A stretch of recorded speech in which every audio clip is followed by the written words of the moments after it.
Hello friends, welcome to my channel. இன்றைக்கி ஃபுல்கா செய்யலாம், வாங்க பார்க்கலாம். ஃபுல்காவுக்கு கொஞ்சம் கூட எண்ணெய் இல்லாமல் உப்பு போட்டு நல்லா பெசரி விட்டு எல்லாத்தையும் மிக்ஸ் பண்ணி விட்டுட்டு கொஞ்சம் கொஞ்சமாக தண்ணி ஊற்றி கொஞ்சம் டைட்டாக பிசைஞ்சிக்கோங்க.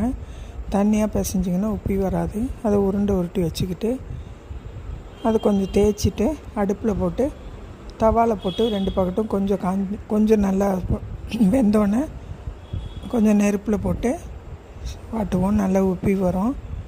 இந்த மாதிரி செய்கிறதுனால சாஃப்டாகவும் இருக்கும். சப்பாத்தி சாப்பிட்றதுக்கு ஃபுல்கா நல்லா இருந்துச்சு. கடையில் தான் பன்னீர் மசாலா, பன்னீர் டிக்காலாம் கடையில் தான் வாங்கினோம். சப்பாத்தி மட்டும் வீட்டில் போட்டுக்கிட்டோம். எப்படி சாஃப்டாக இருக்குது பாருங்கள். சப்பாத்தி 6 நாளும் அப்படியே தான் இருக்கும். இல்லை கடையில் வாங்கின பன்னீர் மசாலா.